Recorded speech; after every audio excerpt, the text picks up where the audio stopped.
satisfaction des doléances légitimes émises par les quais de vin kaolackois, kaffrinois et fatickois lors de sa dernière tournée économique. Le président de la République exige une mise en œuvre sans délai. C'est à la une du quotidien national. En conseil des ministres hier, selon le journal, Macky Sall a rappelé les investissements retenus couvrant les 3 axes du plan Sénégal émergent lors de cette tournée économique et qui sont programmés à hauteur de 600 milliards pour Kédougou, 1000 milliards pour Kaolack, 700 milliards pour Kaffrine, 853 milliards pour Fatick, dont le décollage économique sera renforcé par la mise en place avec le secteur privé de la zone économique spéciale autour des opportunités du port de Foundiougne-Dakhonga et de la valorisation des mines de sel. Le chef de l'État a demandé au chef du gouvernement d'engager sans délai le processus de suivi des décisions présidentielles annoncées dans ces régions avant d'évoquer la tenue prochaine d'un conseil présidentiel sur la jeunesse. Université Cheikh Anta Diop de Dakar,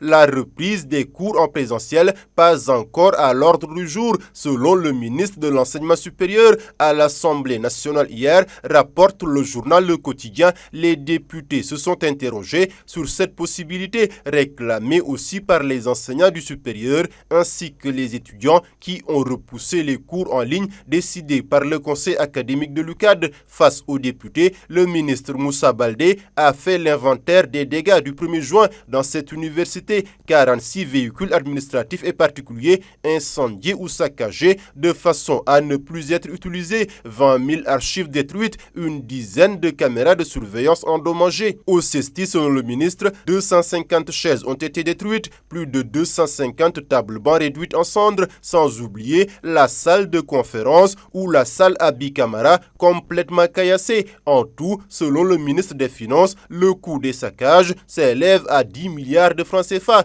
toutes choses qui font que, selon le ministre de l'Enseignement supérieur, il a été décidé de manière concrète, après concertation avec les autorités académiques et sociales des universités, de reprendre les cours en présentiel dans les universités telles que Gaston Berger de Saint-Louis, l'université du Sine Saloum. En revanche, pour l'UCAD, compte tenu de l'ampleur des dégâts, assure le ministre, la reprise des cours est impossible. Mondial U17, les Lionceaux tombent au tir au but face à la France, s'exclame le point actu. Des Lionceaux éliminés les armes à la main, renchérit Tribune Sport, dominant tout au long du match, mais sans être efficaces. Les Lionceaux ont été piégés par la France à l'issue des tirs au but 5-3. Il n'y aura pas eu une répétition de l'histoire avec une victoire du Sénégal contre la France comme en 2002, note Busby. U-Sport d'ajouter que le Sénégal a introduit un recours auprès de la FIFA pour cause la France a aligné Yanis Issoufou, un jeune qui a déjà joué l'UFOA avec le Niger,